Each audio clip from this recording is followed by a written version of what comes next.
Stop before you spend a single dollar on your first air rifle. I need you to answer one question. Not what is the most powerful, not what is the fastest. Those are the wrong questions, and they will get you the wrong gun. The right question is, who are you? Because the guy shooting tin cans in his backyard needs a completely different setup than the guy trying to clear rats out of a barn.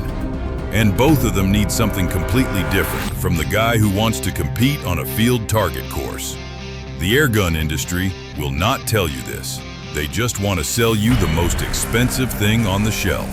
Today, I am going to tell you exactly which caliber matches exactly who you are. 5 types of first-time buyers. 5 definitive answers. Find yourself on this list, and you will never buy the wrong gun.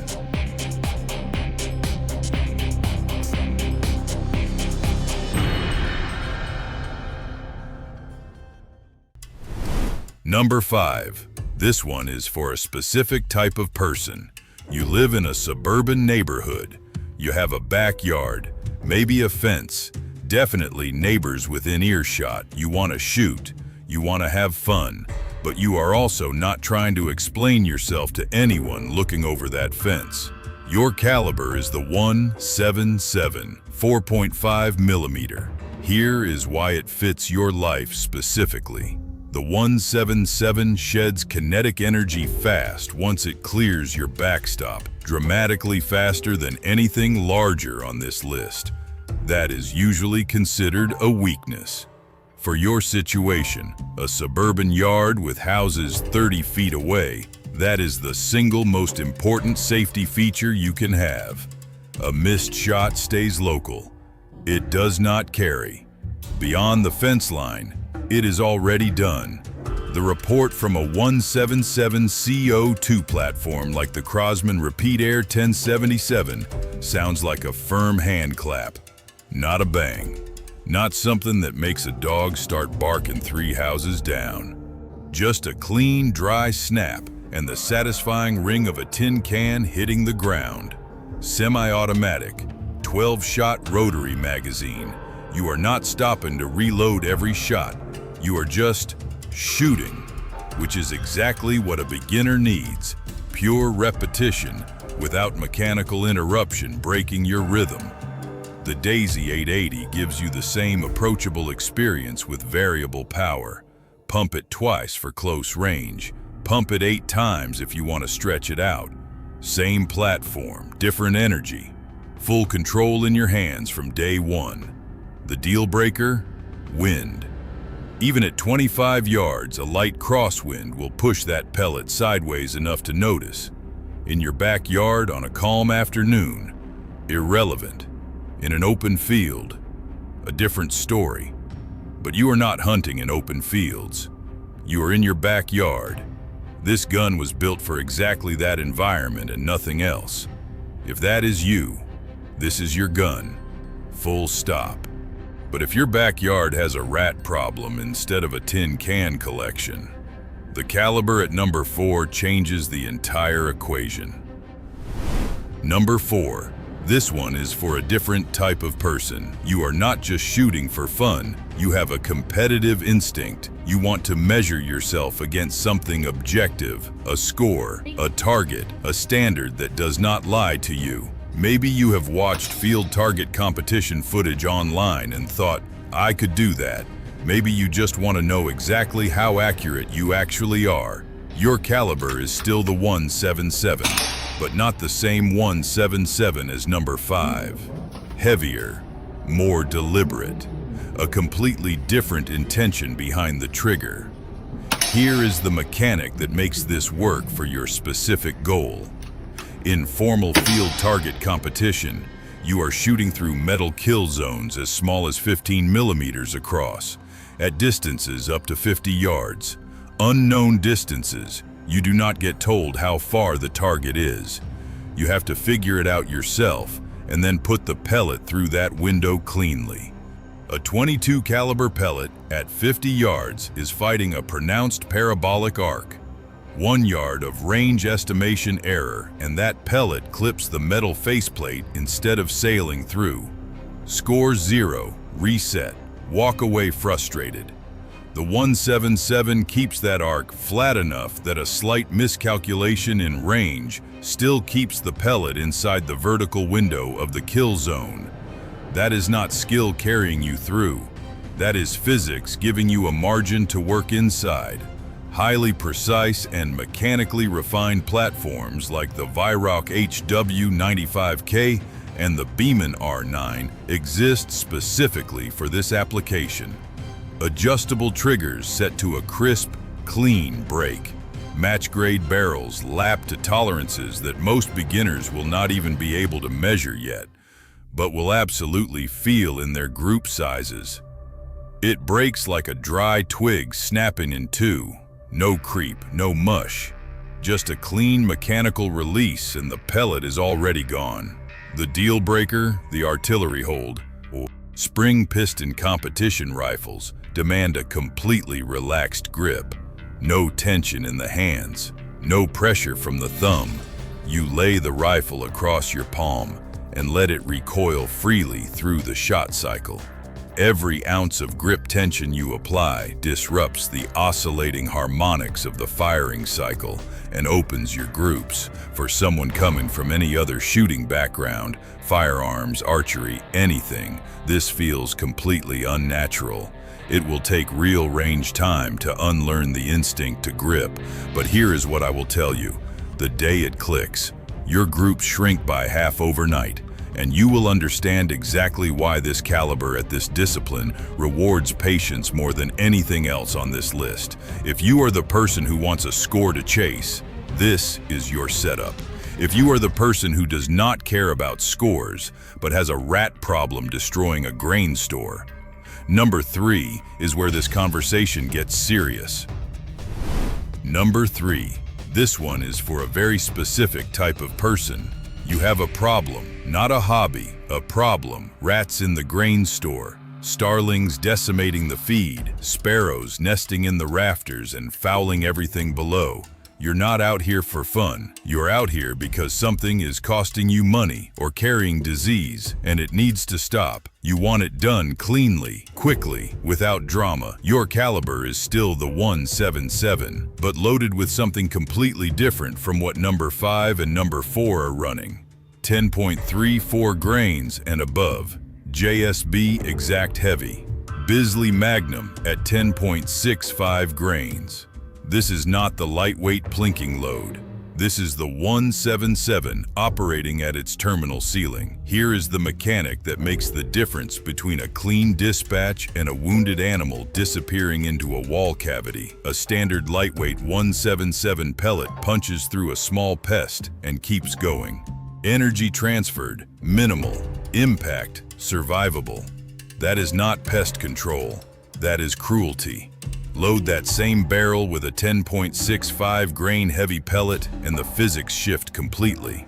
Greater mass means greater momentum at the point of contact. That momentum does not pass through, it dumps, abruptly, into the target. The central nervous system does not get a warning, it gets a conclusion. Heavy 177 loads extend your effective ethical range by approximately 20 meters compared to standard weight pellets. That is not opinion. That is aerodynamic momentum doing what lightweight loads physically cannot. A platform like the Gammo Raptor Whisper handles this role effectively for a first-time pest controller. Under that shrouded barrel, integrated baffles strip the turbulent air expanding behind each shot. The result is a short, contained report, like a staple gun fired inside a wooden cabinet, present, but not alarming. Not something that sends every remaining bird off the rafters before you cycle the next shot. That matters more than most beginners realize. Noise discipline in a working pest control environment is not comfort, it is tactical. The deal breaker, pellet brand loyalty. Once you find the specific heavy pellet, your barrel shoots tightly, and you will have to test several brands to find it. You are locked in. Switch into a cheaper generic tin from a big box retailer to save a few dollars. will open your groups dramatically at pest control distances. For someone on a farm running high-volume sessions, that premium pellet cost adds up across a season faster than expected. But here is the reframe. Calculate what a rat colony costs you in spoiled grain over 3 months. Then calculate the price difference between premium and generic pellets for the same period. The math makes the decision for you. If your pest problem has fur instead of feathers, and that fur belongs to something significantly larger and harder to put down, number 2 is a different conversation entirely. Number 2, this one is for the person standing at a threshold. You have shot enough to know you are serious about this. Plinking tins lost its appeal 6 months ago. You have been thinking about taking actual game. A squirrel, a rabbit, something that requires a clean, ethical harvest, not just a reactive target falling off a fence post. You are ready to hunt, but you have never done it with an airgun before. Your caliber is the .22, 5.5 millimeter, and this is where the conversation stops being about preference and starts being about ethical obligation. Here is the mechanic you need to understand before you pull that trigger on living game for the first time. A squirrel is not a tin can. It does not fall over because you hit it. It falls over because you transferred enough energy into its vital system to shut it down immediately. That is the standard. Anything less is not a miss.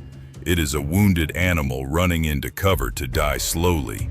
A .22 caliber pellet carries approximately double the mass of a standard .177. Double the mass means double the momentum arriving at the point of impact. But more importantly, the frontal area of a 5.5 millimeter projectile is roughly 30% wider than a .177. That wider face does not punch a narrow channel and exit. It pushes a pressure wave outward through tissue on contact. Energy dumps abruptly. The nervous system receives that entire transfer at once. For a beginner whose shot placement is still developing, that margin is not a luxury. It is the difference between a clean kill and a tracking job you are not equipped for yet. Highly consistent and deeply reliable.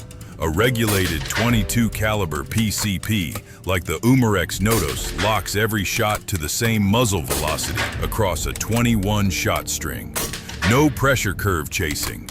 No wondering whether this particular shot is at peak power or falling off the back end of the fill. Every pellet leaves the muzzle identical to the last. In field conditions, wind moving, animal partially obscured, range estimation still developing, that consistency is the one variable you can remove from the equation entirely. There is something else the .22 does that nobody talks about enough for beginners. It changes how the rifle feels to shoot. A heavier pellet stays inside the barrel a fraction of a second longer than a .177. That extended dwell time maintains back pressure inside the compression chamber, gently decelerating the piston before it impacts the chamber wall.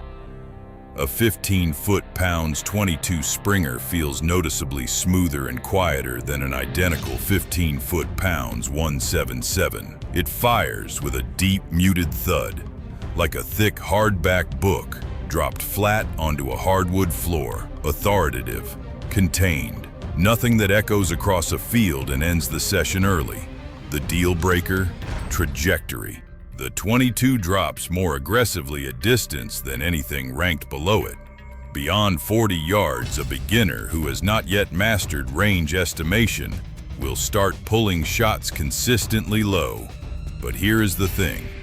That looping trajectory is also forcing you to become a better hunter, because you cannot fake range estimation with a .22 at distance. You either know the distance or you miss. And learning to know the distance is exactly the skill that separates a hunter from someone who just owns a gun. If your target is a squirrel at 30 yards, this is your ethical minimum, not a suggestion. A minimum. But if your target weighs more than a squirrel, has thick fur, dense muscle, cranial bone that deflects a poorly placed 22 and lets the animal walk away. Number 1 is not just a recommendation, it is the only answer. Number 1. This one is for the person who has outgrown everything below it, not inexperience necessarily. In target, your problem is not a sparrow, not a rat, not a squirrel at 30 yards that a well-placed 22 handles cleanly. Your problem has muscle, dense fur, cranial bone thick enough to deflect a poorly placed pellet and let the animal walk away into darkness to die on its own schedule. Raccoons destroying a chicken coop at midnight. Groundhogs collapsing pasture fencing with their tunnel networks. Large feral birds coordinating in numbers that make a 177 feel like a suggestion. Your caliber is the 25, 6.35 millimeter. And here is exactly why nothing else on this list can do what this one does. Number 2 gave you the ethical minimum for small game. Double the mass of a 177, 30% wider frontal area, energy that dumps on contact instead of passing through. For a squirrel or rabbit, that is exactly enough. A raccoon is not a squirrel. A raccoon has cranial bone that a marginally placed 22 round deflects off of, not punches through, deflects, and a deflected pellet means a wounded animal that disappears and suffers. That is not pest control. That is a failure with consequences. The 25 caliber projectile at 25.39 grains arrives with a mass advantage that changes the terminal equation entirely. That raw momentum does not negotiate with bone structure. It transfers through it, deep, decisive. The hydrostatic shock radiating outward from that impact point is what drops a raccoon cleanly at 50 yards without a follow-up shot. Number 4 gave you precision through flat trajectory and regulated consistency. The 25 on a platform like the Benjamin Marauder or the Air Venturi Avenger gives you that same regulated consistency. An externally adjustable regulator, locking output pressure to a fixed set point, shot after shot, but delivers it behind a projectile that number 4 could never ethically apply to a target this size. That is the combination nothing else on this list achieves simultaneously. Under that fully shrouded barrel, baffles stripping turbulent air so thoroughly, the Marauder fires with a sound that surprises everyone who hears it for the first time, a deep contained whump, like a sledgehammer driving into wet sand. You feel it in your chest before you fully register it with your ears. The deal breaker? Trajectory demands respect. The 25 drops more aggressively than the 22 at distance. At 50 yards against a raccoon, range estimation is not optional. It is the price of admission, and ammunition cost is real. A quality tin of 25 caliber JSB Diabolo Exact sets you back noticeably more per session than anything ranked below it. But here is the honest calculation. One clean, ethical dispatch at 40 yards in low light on a target that would have shrugged off everything else on this list. That is not an expense. That is exactly what you paid for. 5 types of shooter. 5 definitive answers. Not one of them wrong, because not one of them is trying to do the same job. That is the point the industry never makes clearly enough. The 177 in your backyard is not inferior to the 25 on a farm. It is perfectly optimized for exactly the environment it is operating in. The moment you put it in the wrong environment or put the wrong caliber in yours, the entire equation breaks down. The beginner who buys the most powerful thing on the shelf without knowing which profile they are is the beginner who ends up with a wounded animal, an unhappy neighbor, or a safe queen collecting dust because the platform never matched the mission. You now know which one you are. Match the caliber to the mission, not to the marketing. If this breakdown saved you from a bad first purchase, drop it in the comments and tell me which number you are. Watch your windage. I am out.